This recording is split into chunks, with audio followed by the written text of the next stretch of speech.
you wonder why, as an instructor, you keep banging the same feedback to people. Flex your ankles more, get more forward. But if I stood in that boot and that setup, I can tell you, I would have my body upright. I'd have my knees not over my toes, because if I did that in this setup, I would literally be falling forward. My heels would be pulling out of my boots. Selecting the right pair of ski boots is possibly one of the most important decisions you can make in your skiing career. Now, on this episode of the Big Picture Skiing podcast, I want to help you, along with my guest, Lou Rosenfeld, with giving you more information about selecting a great pair of ski boots.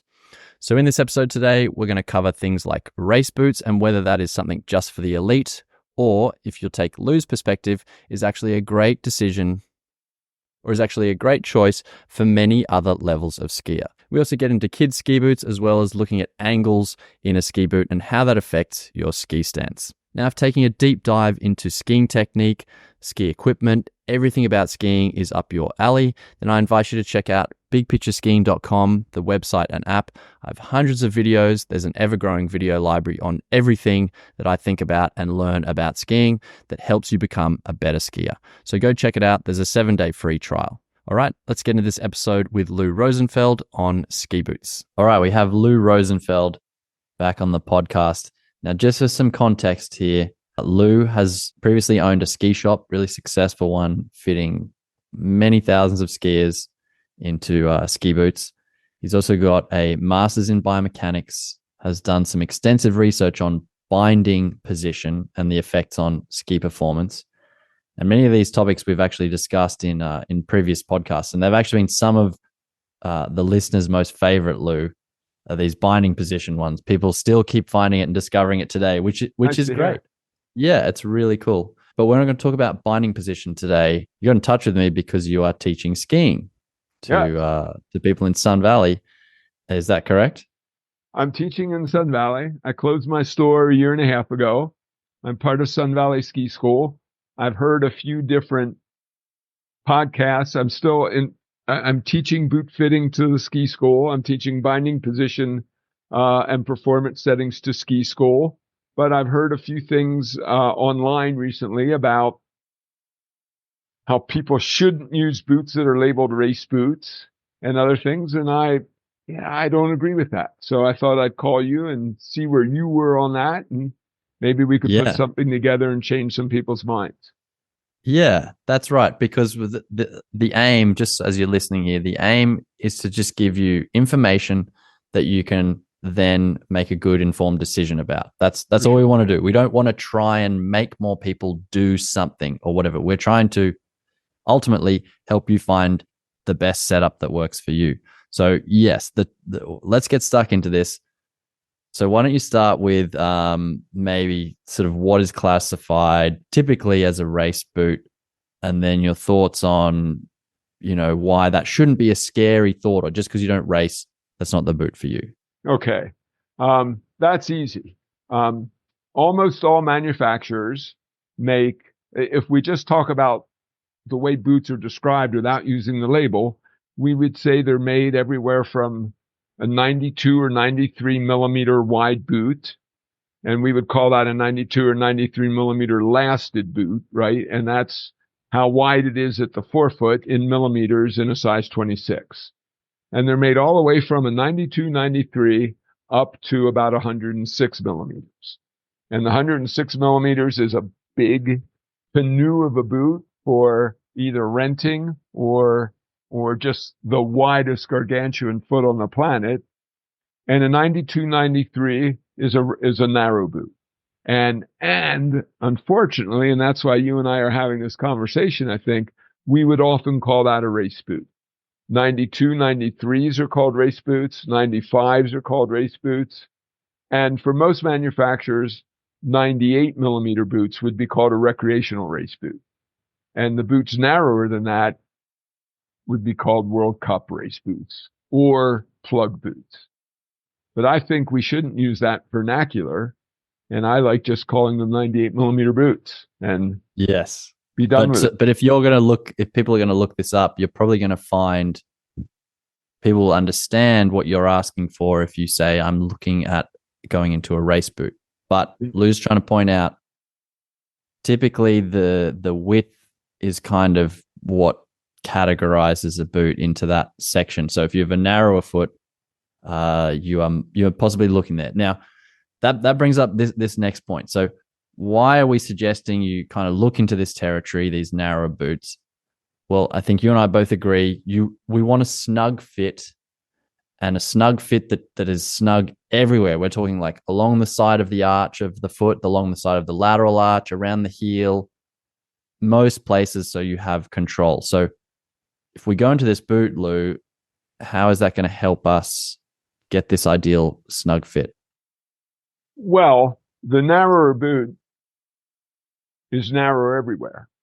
So we talk about it being 92 millimeters wide at the forefoot versus maybe 104 millimeters wide at the forefoot. But the boot isn't just made narrower to 92 at the forefoot. The entire boot, every part of it, the ankle, the heel, everywhere on the boot is narrower. So if we used a different word and use the word volume, that 92 millimeter boot is just smaller everywhere. It's closer to your foot on virtually every dimension. So it means that my foot doesn't beat around inside the boot. When I'm going fast, maybe on icy terrain and my skis are vibrating, my foot isn't, I don't feel like my skis are moving all around and my foot is just, is just in there loose. Everything I do is transmitted immediately to my skis, and I have more control over my skis because my ski boot combination isn't moving around my foot. Yeah. Right.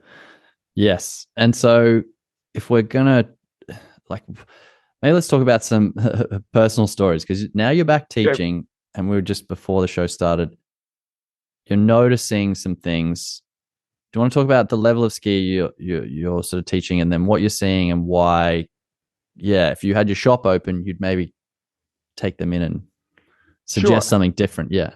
Sure. Well, I'm teaching people now of all different levels, but mostly in ski school. And it may be different everywhere, but mostly it's intermediate skiers, and either never evers, so not intermediates, beginners, or intermediate skiers. A lot of them either don't own their own gear. They've just come out here for a holiday and they're renting. And a rental boot is automatically, by definition, the biggest boot the ski industry makes. And, or they've owned their own gear, but they've gone into a store and said, I'm a beginner skier, I'm an intermediate skier. And someone said, well, I've got a boot for you. And the label we assign to beginner intermediate boots is they're wide boots, right? Mm-hmm. There's no such thing as a wide boot that we would also call a race boot. Yep. Right. And there's no such thing as a beginner boot that turns out to be really narrow. Yeah. Right. So people come in and they're just in huge boots. Right. Yeah. And, not only is the volume too big, but they're often too long, but that's a separate discussion. Right. Yeah. But the boot's too big, and everything. And the geometry often is really upright. Well, one thing. Yeah. Beginner boots, it's all the same. Beginner boots are made more upright than a boot we would call a race boot, which has more forward lean and lets you more easily stand in a proper athletic position. Right. And the other thing I noticed a long, long time ago is that beginner intermediate boots, it also goes by price, right? There's no $900 boots in my country. I don't know prices where you are, but there's no $900 boots that we would call a beginner intermediate boot. And there's no boots we would call a race boot that are available for $350. Right. So the price goes up as boots get narrower and as we describe the performance differently. But I've been in boots that we would call beginner boots with a really low flex number, like 90, which should be soft for virtually any man. And I've put them on my foot and they feel like a brick. I mean, they're as stiff as the performance boots I'm skiing now. So that what happens is, because they're so upright and because they're inexpensive, the parts don't fit right and the boots really just don't work right. So even though you're in a boot that may be a 90 flex, it's not flexible, right? You just, Yeah. as you commented in our conversation, you can't get forward on the boot. You can't. It starts out being very straight up and down, so it doesn't encourage you to get into athletic position. And then when That's you right. try to, the boot turns out to be so stiff, despite the number, that you can't move it anyway. Yeah, that's exactly what I've been seeing, and sort of trying to help some online academy students through this online ski school I have with. And often we'll say, go through, well, I'll give you one example. Partway through the season, this guy, he's working really well, suggesting all these drills. He's following my suggestions and he's making some progress, but there's just this glaringly obvious thing when you compare video, you're looking at videos from before to now, like the body's changing and stuff, but down around the ankle and foot doesn't seem to be changing and it's getting in the way. This guy goes, okay, I'm going to try on a Lang race boot in inverted commas and see how that goes. Immediately the next day went out, skied better. Yeah. Changed nothing else but the boot. And this guy's sort of advanced intermediate, now getting over that plateau more into the advanced sort of range. And it was, there's several people that this season have commented on just changing the boots to, in inverted commas, a race boot, something that has better geometry, might have needed some grinding and some punching to get in the right position, but allows them to change the cuff alignment, all these different sections. Because when you get these boots, they're set up to allow this customization, which I think is the biggest downfall in boots in general. When you go cheaper, you get less customization. And so then you get a boot that puts you in this weird position. You can't flex, you can't balance right. Your knee's in a different spot to where you normally like to balance. Skiing is just more difficult. And yeah, so we're seeing a similar thing here. And I guess we're trying to say is, and Lou mentioned there, you don't have to be scared of the numbers necessarily, because you're right. I'm in a 150 flex boot. It doesn't feel, once I've got it all set up right, it doesn't feel that stiff. But yet I've been in other boots that are lesser flex and they certainly feel a lot more like a brick wall. And I know in the moguls I would find them a lot harder to ski. Yeah, and I have, and you run into the opposite problem with your students. I have students now where I'm desperate to get them to bend their ankle and not stand so tall, right? And I say you have to get more forward, and you do that, and invariably they bend their knees and they bend their hips, and their butt's going up and down, and they're getting lower and taller, but nothing is happening at their ankle at all. And I can you push your knee forward? No. The boot's way too, I can't push my knee forward. So I can't begin to get them in the right stance, but yet the flex number on the boot is only an 80 or 90. Right. Yeah. So I just remember one other thing that I was surprised about in some of these lower level boots or even lower flex boots, cheaper boots.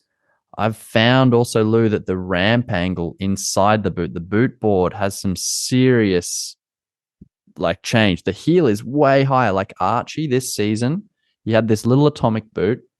Nothing against Atomic, just this we happen to have that boot.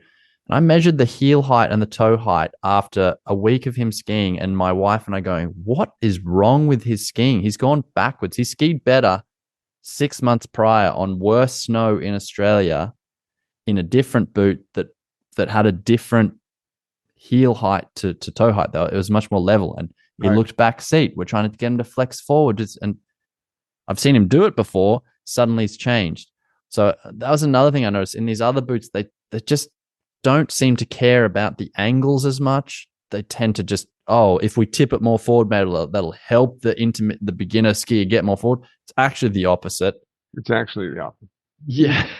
We've had this talk, and there's a lot of things that you and I know that happen with performance boots that are So lower angles, more forward lean, higher flex numbers, but the boot actually flexes easier.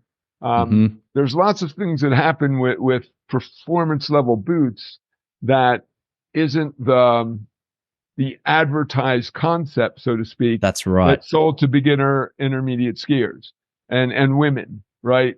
The advertised concept is, yeah, we're going to give you a lot of ramp angle because that's going to help you stay forward. And we're going to build that into the bindings. So the bindings are going to be 6 millimeters higher in the heel than they are at the toe.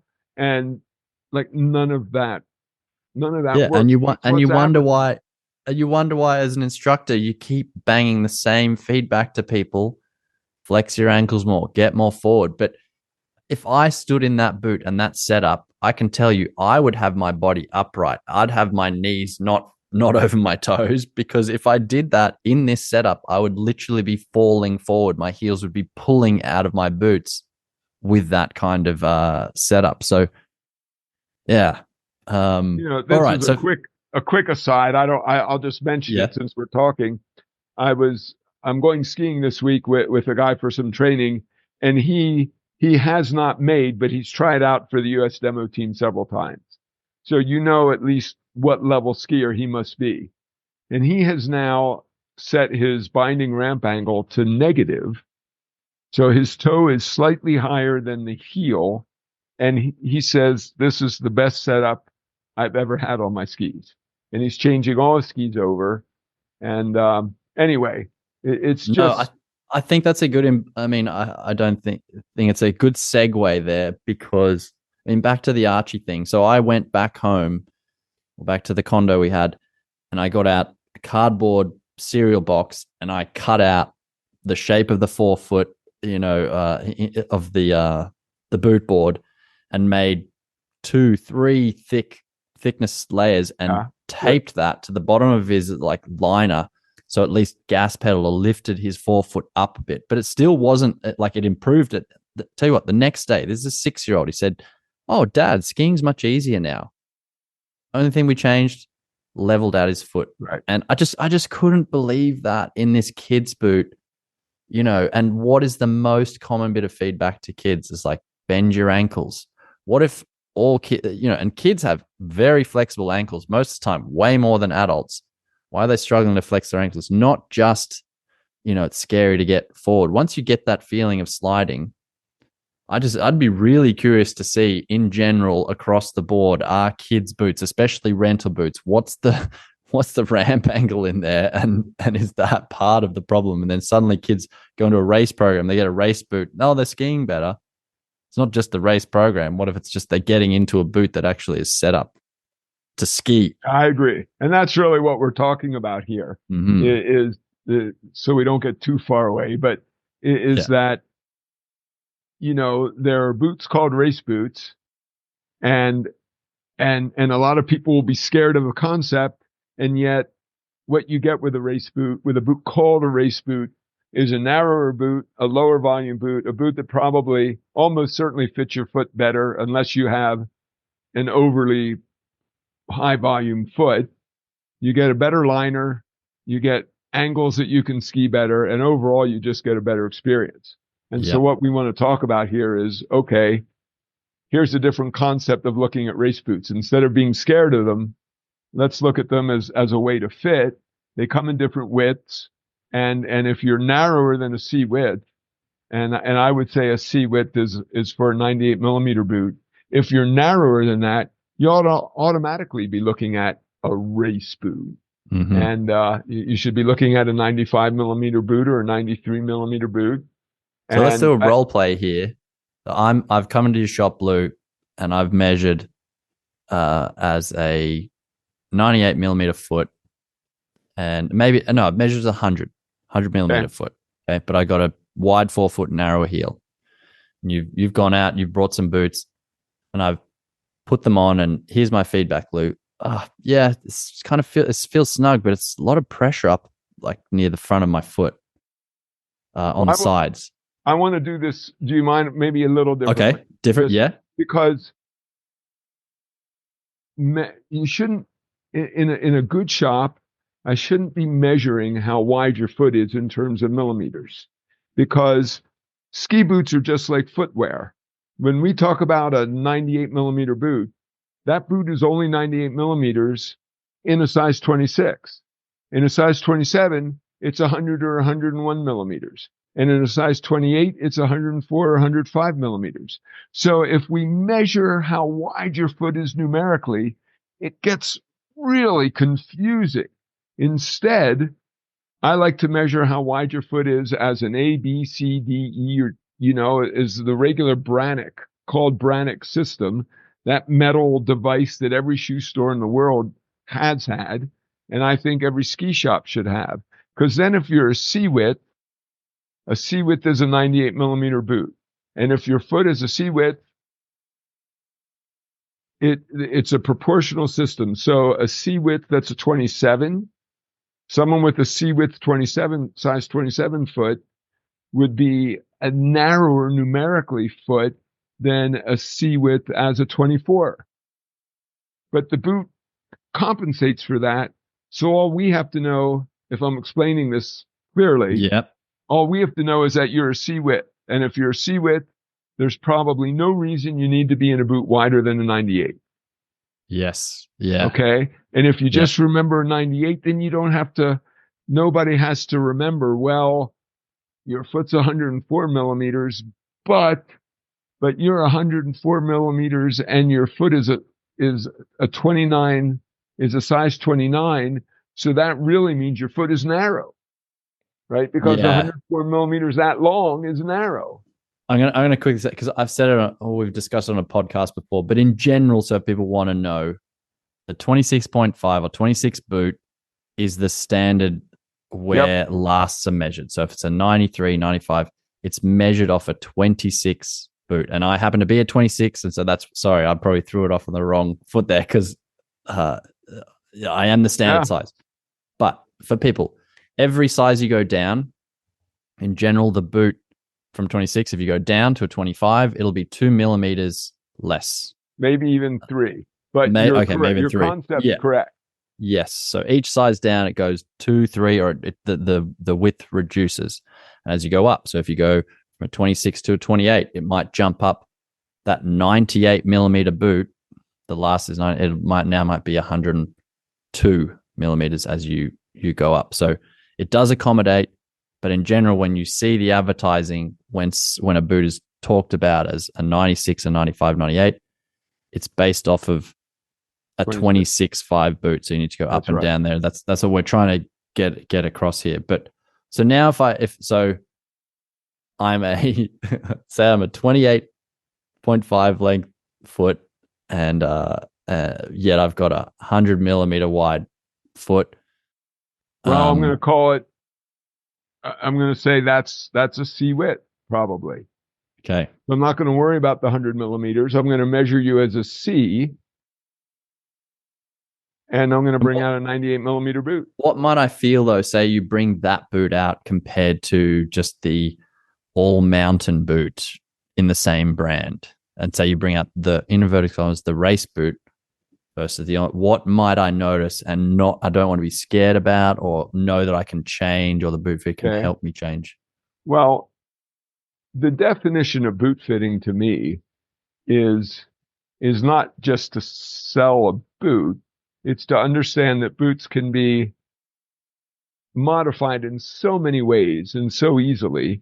And I can take a boot that I like to call C width, the 98, and I can make it an E width if I want.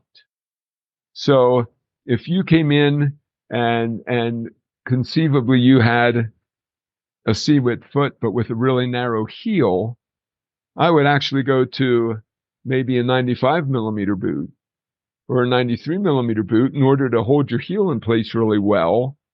And then I would just make it wider in the forefoot, right, to accommodate your wider forefoot.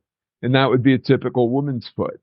So what people will feel in general with a lower volume boot is a lack of space. It won't have space around your foot anymore. And so in a big high volume boot, you can feel like I buckle my boot, and then I can move my foot around inside my boot.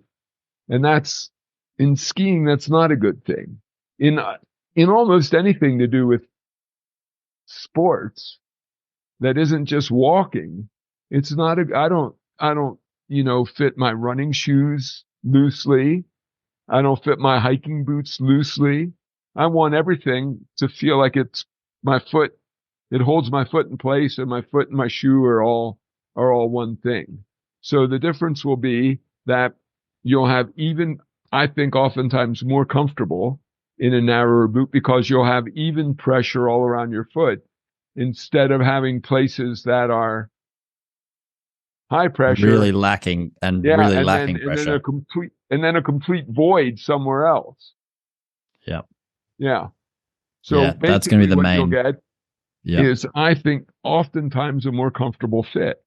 What becomes alarming is that, let's say someone has a bunion. I measure their foot, and their foot with the bunion and it's a fairly big bunion, their foot with the bunion is a D width. It would be easy to put them in a D width boot, and the bunion would be really comfortable. But if you can envision it, there wouldn't be any pressure on their foot anywhere except on the bunion.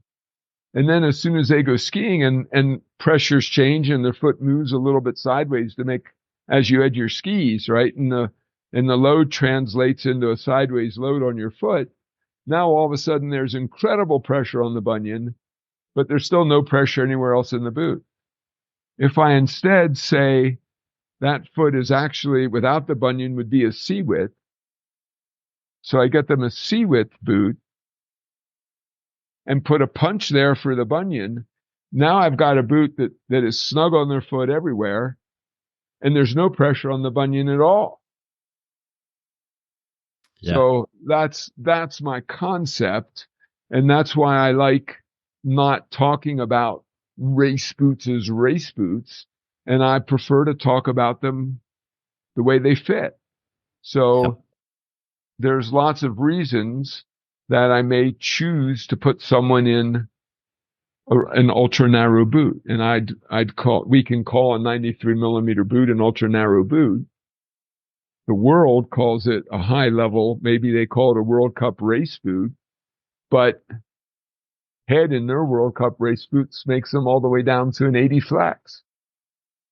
I can sell almost any size woman in the world an 80 flex boot. Yeah. Even if she's a beginner. Yeah. So if she came in and had a really narrow foot, that's what I would probably do in my store. If her foot was narrower than a C width, I would automatically choose a narrower boot. Yeah. Or if she had a really narrow heel. I talk to a lot of women, and I get blisters in my hiking boots. I get, my heel's always loose in my boots. Typical woman's foot is a narrower heel than a man's relative to the forefoot. So I might choose to put her in a really narrow boot, a 95 millimeter boot or a 93 millimeter boot. That'll hold her heel really solidly and through her ankle really well. And I just have to widen the forefoot. And that's what boot fitting is. And if you don't approach it that way, you can never get a really nice fit. Yeah. Yeah. If you kind of approach it with what boot in the shop can I walk out with doing the least amount of work? That's right. Yeah, that's not boot fitting. If I shop for the boot, that is, if I go and try on a whole lot of boots and find the most comfortable one in the store, that's not boot fitting. And it's probably not buying a boot that fits at all the way a boot should fit anybody that's skiing, whether they're a really high level skier or whether they're a beginner. I would argue that a beginner should maybe have a better fitting boot than an expert. Now, I mean, the expert can appreciate it more. Yes. But if I take the director of Sun Valley Ski School and put him in a boot that's 2 sizes too big, I guarantee he will still look like the guy who is the head of the ski school, right? Yeah. Now, Yeah. in his mind, he may be going, God, This is awful. I can't get grip, but I can't. Yeah. I can't do anything. But he's not going to turn into a beginner, right? Yeah. But if I take a beginner and put them in a really poorly fitting boot, it makes everything they're trying to do more difficult because they don't know what to do anyway, right? Mm-hmm. So we're trying to get them to bend, we're trying to get them to move right, and the boot is just inhibiting all of that. Yeah. Lou, I just thought about this. Yep. Did you ever fit like alpine boots when they were leather to people? Did you ever? No. Okay.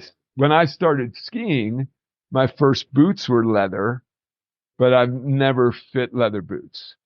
Plastic boots came along in the 60s when I was in junior high school or senior high school.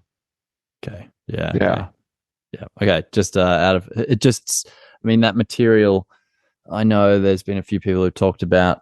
Oh, that I'm not sure if you remember that a guy, but he had this website called Ski Moves, and he talked about how a lot of skiers skied better, had better stance, better balance when they were in the older school leather kind of boots compared to.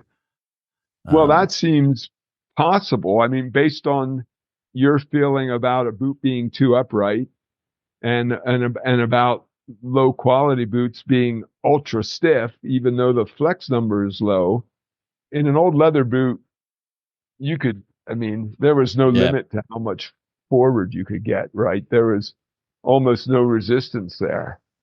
Yeah, sure. The edging sort of part, you're not going to get as much leverage there. But For I just sure remember not. comments. Yeah, I just remember comments about balance and stance, Yeah. particularly in so it was great, nice Colorado type snow. Yeah, a lot of skiers didn't find it that difficult to turn the skis and yeah, that sort of stuff because of the setup. Anyway, I diverge there. So Lou, the main takeaway here that I guess why we had this conversation is ideally if you want a good fitting boot, it's going to need to be snug. A lot of boots that are going to be more snug on the market are categorized into a race boot.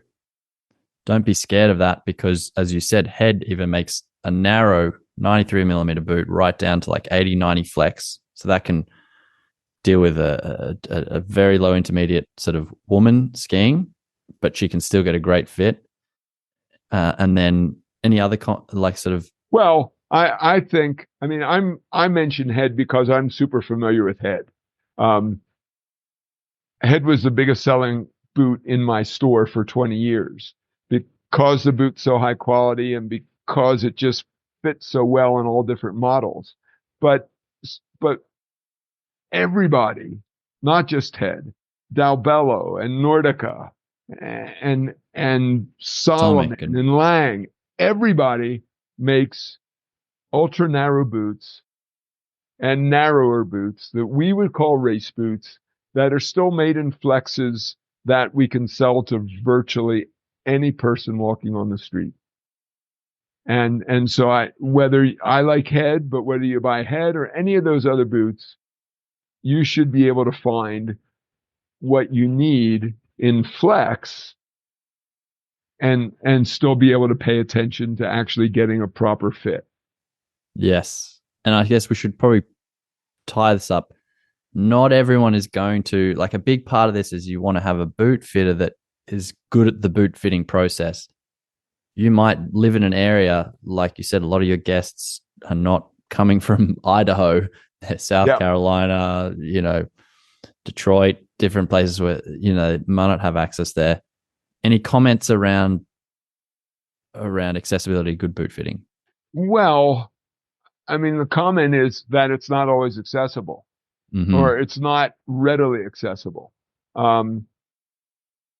There's a lot of shops that and these can be big box stores or unfortunately even what we would call professional ski shops where you'll walk in and say, "Hi, I'm a beginner. I'm looking for a boot." And they'll say, "Well, I'll go get you a beginner's boot." They never measure the width of your foot. They never analyze your foot shape.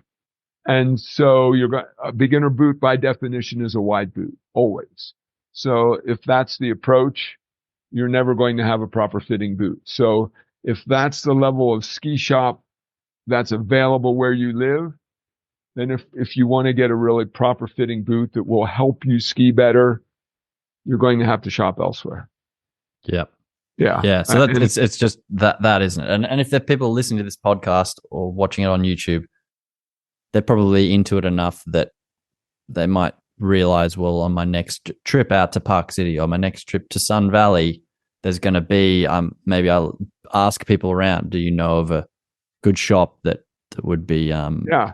If you don't have, a high level boot fitting shop where you live, chances are where you're going skiing, there is one. If you're in the middle of America or wherever, or you're in UK, but you're skiing in France, there's good boot fitting in UK for sure.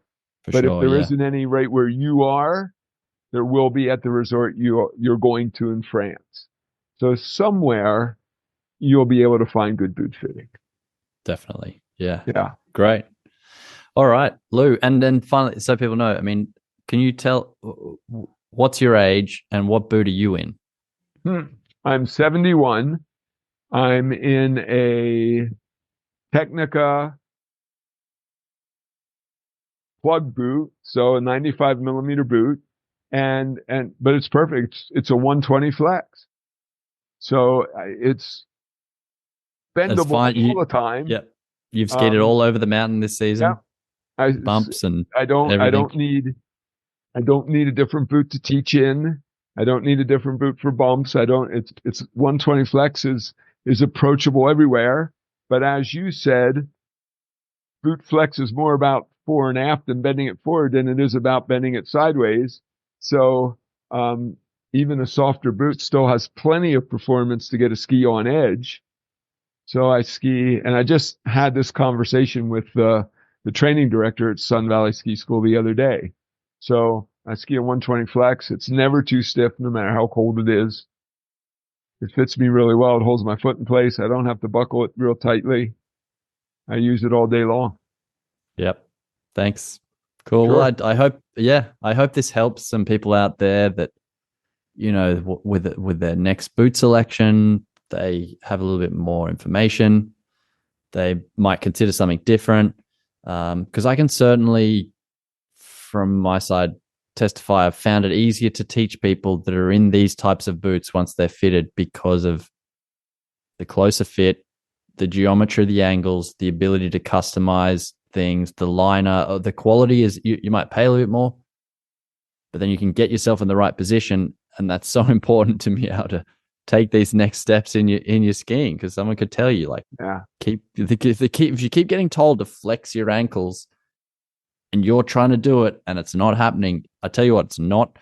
Bending your ankles is not hard. As soon as you step out of a pair of ski boots, anybody in the world can flex their ankles unless they have a fused ankle. Do you know what I mean? Like, so I just find it bizarre how so many people get like, don't go, well, why is it that I can't, do this? Like, it's your boot. It's your boot.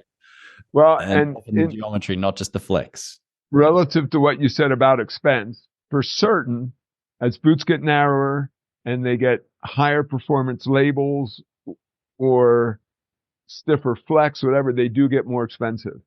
But boots are for certain the most important part of your gear.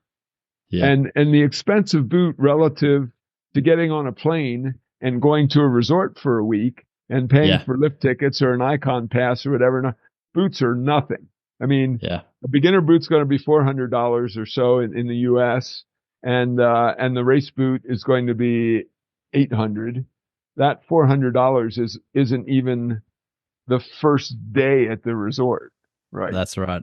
I remember Tim Ferriss talking about this relative to how much you use, like cost of things versus how much you use it. Like, sure, if you go out to lunch and you spend $500 on lunch, versus where you could spend $10 on lunch. Like that's a crazy cost thing. But a pair of boots, if you're buying $1,000 boot versus a $500 boot, over the amount of days you use it, what that cost is per day is very, like it just comes out in the wash pretty good. Just as some perspective there. Anyway, Lou, thanks very much for joining us again and giving us some of your perspective and expertise and insights into boot fitting.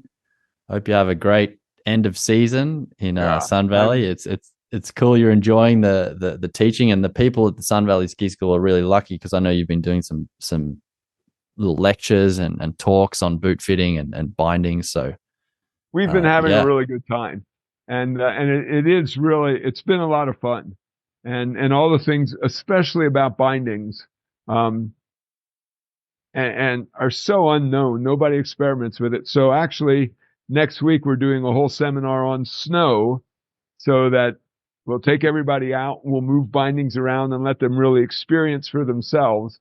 So far, everyone that's attended any of the seminars that I did on binding position has changed their binding position, and they have permanently adopted the new binding position versus the manufacturer's position.